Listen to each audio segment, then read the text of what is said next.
Quais as chances de um roteirista brasileiro trabalhar em produções internacionais? Vale a pena ir para os Estados Unidos para viver como roteirista? Qual a maneira mais fácil de se comunicar com alguém do ramo para falar sobre o meu projeto? Essas e outras perguntas no BR Responde de hoje. Meu nome é Bea Góes e você está assistindo ao Narratologia.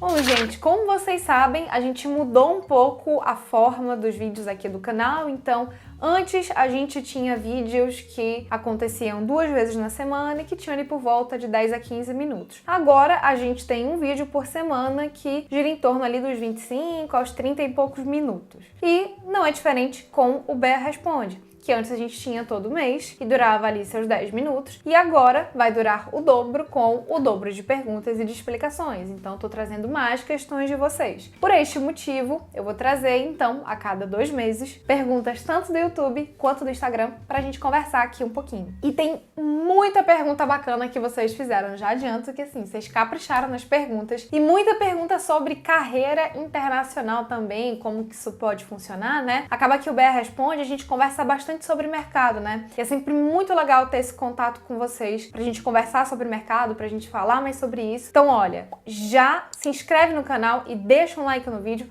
porque assim a gente consegue chegar até mais pessoas e eu também consigo produzir mais conteúdo para vocês. Vamos lá! Acha que o mercado audiovisual brasileiro para filmes e séries tem um futuro próspero? Olha, Regis, eu acredito que sim. Posso estar sendo otimista, mas vou falar o motivo de eu achar que sim. Primeiro motivo é que a gente está tendo a chegada de muitos players internacionais que estão injetando dinheiro privado no mercado. Por que isso é muito bom? Porque injetando esse dinheiro privado, a gente tem uma responsabilidade de retornar com essa grana investida. São players que têm mais dinheiro. Então, se eu apresento resultado, se eu entrego aquela série, eu tenho como, num próximo serviço, por exemplo, numa renovação de uma temporada de uma série, cobrar mais o meu cachê como roteirista. Então, são possibilidades de prosperidade muito boas que a gente tem. A gente tinha muito uma lógica das iniciativas públicas, do fundo setorial, Ancine, Lei Rouanet, mas a gente tem tido vários problemas, não só questões governamentais e políticas que, enfim, deixaram de apoiar estas iniciativas, como também teve um problema muito sério, né, com a Lei Rouanet, que infelizmente algumas pessoas estavam usando esse incentivo que era super necessário.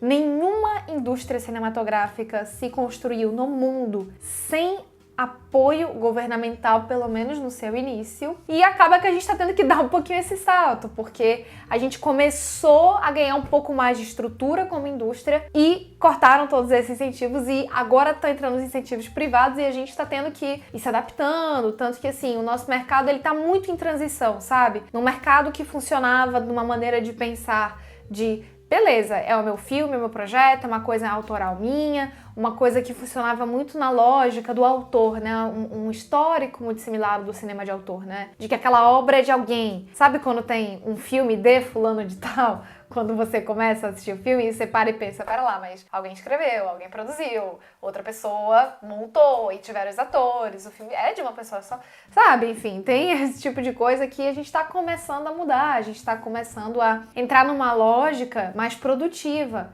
de mercado, inclusive em que você tem, por exemplo, longa, beleza, longa realmente é um local em que o diretor domina muito mais. Série não, série eu já tenho a figura do roteirista, do produtor, que são as pessoas que estão ali do início ao fim, acompanhando esse processo todo. Então o mercado está se adaptando mais a essas mudanças.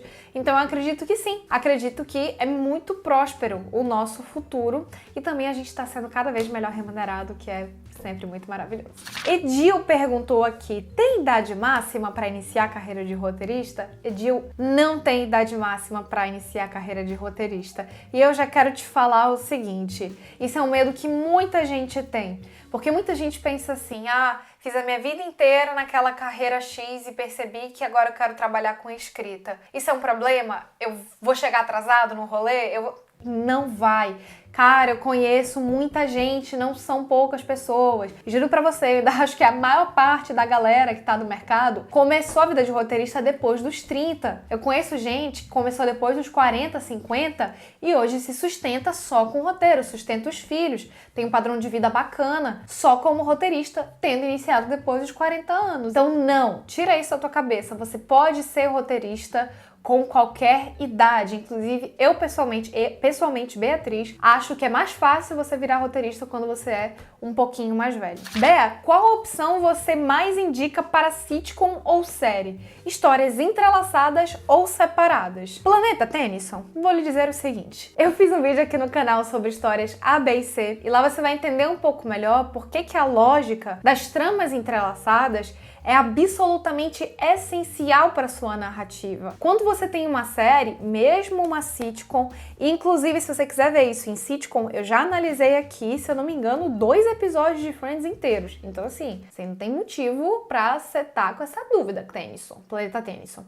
Você vá, assista esses vídeos que você vai ver o quanto que pra gente como espectador é legal esse dinamismo e é muitas vezes necessário você não carregar sua trama A. Inclusive, complementando até uma pergunta que me fizeram recentemente no meu Instagram. Bea, dá pra uma série ser só trama A? Dá. O Gambito da Rainha, por exemplo, é uma série que é só trama A. É só trama A do início ao fim, é trama A naquele negócio. Então, é uma possibilidade também. Mas tramas entrelaçadas, gente, ter trama A, B e C e você ir jogando cenas de tramas diferentes, você ir cruzando, é muito essencial. E quando vocês estiverem escrevendo um roteiro numa sala de roteiro, vocês vão perceber o quanto que isso é necessário, às vezes para dar tempo de um personagem para um lugar até outro. Então, assim, tipo, ele tá aqui na lanchonete, ele precisa chegar num outro local. Aí eu pego e boto uma cena pra não ficar muito estranho o corte dele chegando, tipo, do outro lado da cidade, eu boto uma cena de outra trama aqui no meio, aí o espectador fica com a sensação de que deu esse tempo dele, do personagem chegar naquele outro local. Então você vai ver que é bem útil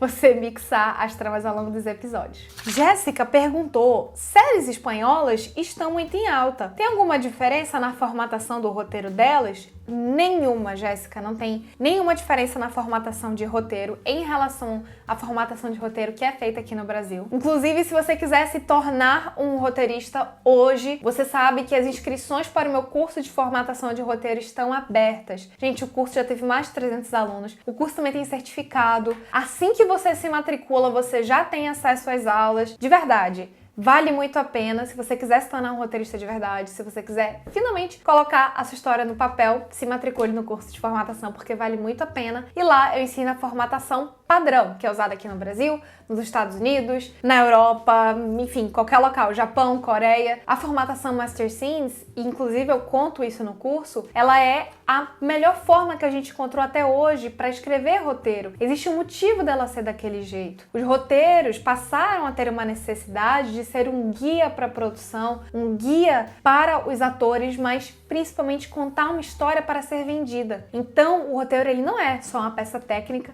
mas ele também precisa contar a história, ao mesmo tempo em que ele também dá instruções para todo mundo da produção. Então, por isso que existe uma forma tão rigorosa de você escrever um roteiro. Complemento aqui com a pergunta do Carlos, que perguntou o seguinte: qual a função de todas as transições? Eu tenho uma aula de 20 minutos no meu curso e que eu vou transição por transição explicando, mas vou te passar aqui algumas que são um pouco mais necessárias de você saber. Cut to, que é corta para, que você pode colocar depois de cada cena, mas, até uma instrução que eu dou no meu curso, você não precisa necessariamente colocar ao final de cada cena esse corta para. Sério, gente, não precisa, de verdade. Basta que você abra um novo cabeçalho que o espectador já vai entender, que o leitor já vai entender que, beleza, cortou para outra cena. A gente costuma usar a transição quando a gente quer alguma transição específica, entende? Jump cut to é outra transição que vale a pena ser aprendida. E eu tô falando em inglês, gente, porque não existe um consenso sobre o nome desses termos em inglês. Mas cut to é corta para. Jump cut to seria corte pulado para. O que é jump cut to? Por exemplo, você tem ali um protagonista numa cena, por exemplo, de cozinha. E ele começou ali a preparar aquela comida. A próxima cena é ele no final da preparação daquela comida. Por isso eu posso colocar jump cut to, porque isso quer dizer que eu dei um pulo de tempo naquela mesma cena. Então você vai ver, é muito comum de aparecer esse jump cut to lá. Uma outra transição que é mais comum de vocês encontrarem é match cut to, que significa o quê? Corte combinado para. Sabe aquela cena de 2001, Uma Odisseia no Espaço, em que o gorila macaco lá joga o osso e o osso vai rodando e daí aquele osso meio que quando corta ele tá exatamente na mesma posição do satélite? O Sam vai colocar aí na tela pra gente.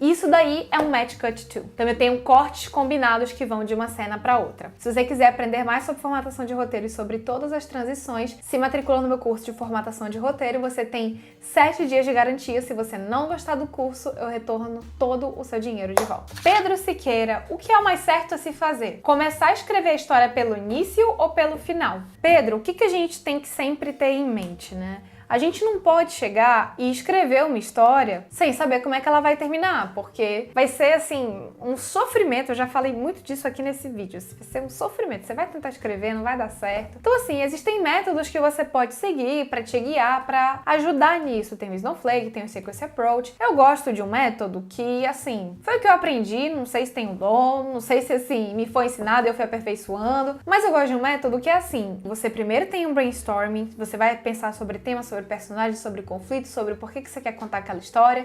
Depois você vai passar para uma próxima etapa, que é a etapa de personagem, você desenvolve seus personagens, depois você passa para o design narrativo, depois você passa para sinopse longa, depois para o argumento, depois para a escaleta, depois para o roteiro. Então, assim, você pode começar a escrever o seu roteiro no final. Se eu estiver lendo a sua pergunta como propriamente o ato de escrever o roteiro, pode, porque você já vai ter feito a sua escaleta, percebe?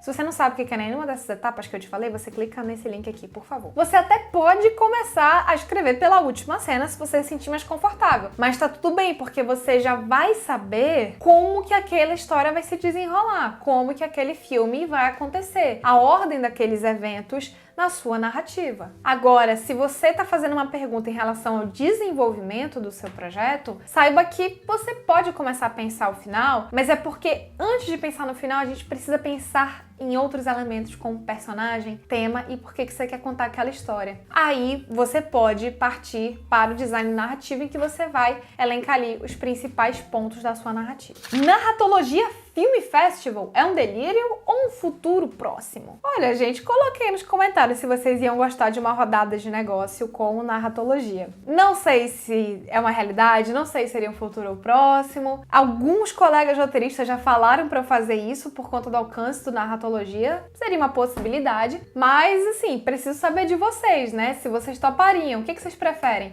Rodadas de negócio, concurso de roteiro, festival mesmo? Festival eu admito que eu não garanto muito, mas assim, um concurso de roteiro, eu convidar outros colegas que não seja eu, obviamente, né, gente? Eu não vou julgar um negócio que é meu, mas convidar colegas roteiristas para julgar, fazer um concurso de roteiro, pode ser, uma possibilidade também. Ah, olha aqui, gente, a pergunta da Júlia Gomes é excelente. Qual a maneira mais fácil de se comunicar com alguém do ramo para falar sobre o projeto? Engraçado que eu tava justamente falando sobre rodadas de negócio, né? Como sempre aqui no BR Responde, a gente conversando bastante sobre mercado. E Júlia, tem sempre as opções de concurso de roteiro, de você entrar no festival de roteiro, mas a gente sabe que é muito interessante também começar no mercado com uma vaga, ou até mesmo, de repente, se a gente quer muito fazer nosso projeto, a gente fazer um teaser ou um promo, a gente conseguir gravar ali. E nessas horas seria legal, obviamente, a gente ter dinheiro para fazer isso, né? A gente ter ali uns 5, 8 mil reais para conseguir gravar nosso curta com tranquilidade, conseguir gravar de repente uma websérie, um piloto de uma série, um promo de uma série, um teaser, para você conseguir mostrar aquilo e viabilizar melhor isso. Eu não sei se vocês sabem, mas tem uma nova plataforma surgindo no mercado, eu tenho falado bastante dela, porque eu acredito que é uma plataforma que vai realmente mudar o nosso mercado, que vai contribuir bastante para a nossa construção,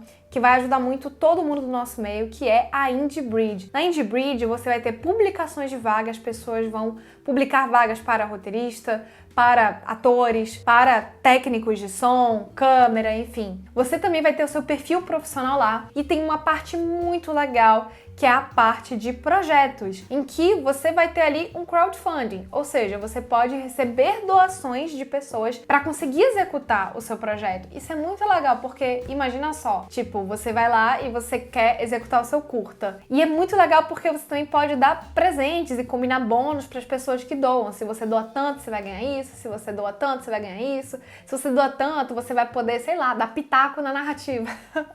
Imagina que legal? Então, são possibilidades legais que a Handbridge está trazendo pra gente, por isso eu recomendo muito a plataforma para vocês. Sigam eles no Instagram porque vale muito a pena. Carlos Henrique, Bea, vale a pena ir para os Estados Unidos na intenção de viver como roteirista? Carlos, vamos lá. Essa é uma pergunta, parece simples, mas a resposta dela é bem complexa. E envolve várias questões essa pergunta. A primeira questão é, o mercado lá tem, tipo, o quíntuplo de concorrência que tem aqui. Eu ainda acho que eu tô sendo generosa. Lá tem muita gente. Óbvio, você tem muita vaga, mas você também tem muita gente lá para fazer esse serviço de roteirista. E muita gente num padrão que a gente não tá habituado aqui no Brasil, que tem a ver com o que eu tava conversando com vocês no início do vídeo, né? Lá, gente, para você ser assistente de sala de roteiro, você tem que, assim, no mínimo, ter feito uma faculdade de 4 anos de roteiro, mais workshop com não sei quem, mais outro workshop com não sei das quantas, mais ter trabalhado no mínimo em 2 curtas para você virar assistente de uma sala de roteiro. E assistente de sala de roteiro lá nem fala. É proibido o assistente de sala de roteiro falar na sala de roteiro dos Estados Unidos. Óbvio, você ganha muito bem, né? Um assistente de sala de roteiro lá ganha, numa comparação, uns 12 mil reais por mês. Isso com dólar 4 ou 5 reais, tá mais hoje, né? Deve estar ganhando uns 15 mil reais. Um assistente, porque eu já olhei para tentar entrar em alguns programas como assistente lá fora, e é mais ou menos essa média que você vai ganhar. Você vai ganhar ali por volta dos 4 mil dólares mensais. Só que assim, você vai ver a galera que ganha essas vagas, tipo assim, a pessoa era assistente de direção de uma série grande e ganhou essa vaga para ser assistente da sala de roteiro. Então, assim, a competição lá, a barra lá é muito alta, é muito elevada. Você tem que ser muito bom, você tem que ser muito bem treinado para você conseguir um lugar ao sol. Óbvio, o que é de excelente lá? Você ganha muito mais dinheiro, paga muito melhor do que aqui no Brasil. Lá, o roteirista de sucesso é milionário. Aqui, estamos chegando lá. E o início é muito difícil, né? Porque se você se mudar para lá, para tentar conseguir uma vaga lá, você vai gastar uma grana, você vai gastar uma grana pesada para conseguir lá. Você vai precisar fazer algum curso para ter um networking, para conhecer as pessoas. Você tem que tentar conseguir um agente, mas beleza, como é que o agente vai te representar se você nunca fez nada, né? Então assim, você vai ficar um tempo ali investindo muita grana até conseguir de fato um bico, um freela, um job como roteirista. E você vai se virando e construindo uma carreira, né? Nesse sentido, eu ainda acho que conseguir oportunidades aqui no Brasil é mais fácil. Sendo que aqui no Brasil também não é tão fácil assim conseguir uma vaga como roteirista, né, gente? Gente, é um mercado que é feito para poucas pessoas em todo o mundo. É isso que a gente tem que entender também. É um mercado em que poucas pessoas participam, porque é um mercado muito nichado e é um mercado que demora, uma arte que demora para ser feita. Então você não tem como ter tanta produção assim ser feita, porque demora. Então as equipes ficam ocupadas. A gente não tem tantos diretores de fotografia tão bons assim. Então essa galera é toda disputada. Então você tem que ir tentando ali se encaixar numa vaga dessa. Tem que estar ali no timing certo, com a pessoa certa, na hora certa para conseguir aquela vaga. E lá nos Estados Unidos não vai ser diferente. Vou complementar a resposta com essa outra pergunta aqui. Lucas Gamas.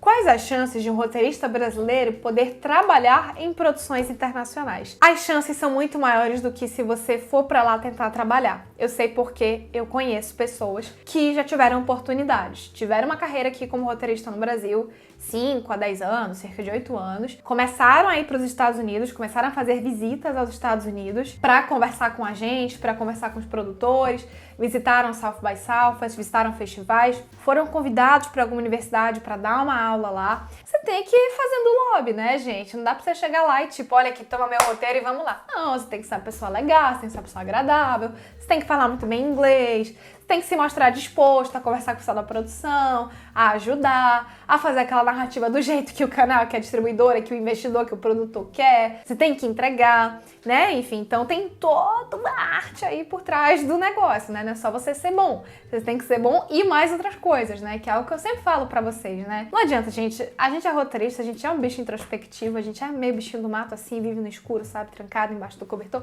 Mas a gente tem que sair um pouco, a gente tem que se movimentar um pouco mais pra gente poder conseguir o que a gente quer, pra gente poder atingir o nosso sonho, né? Então mesmo aqui ou nos Estados Unidos, a gente precisa ralar e precisa botar a cara a tapa um pouquinho mais. Bota a cara no sol, gente. Tem que botar a cara no sol. Então é isso, gente. Espero que vocês tenham gostado desse BA Responde. Não se esquece de deixar um like no vídeo, se inscrever no canal e muito obrigada pela sua audiência. Tchau!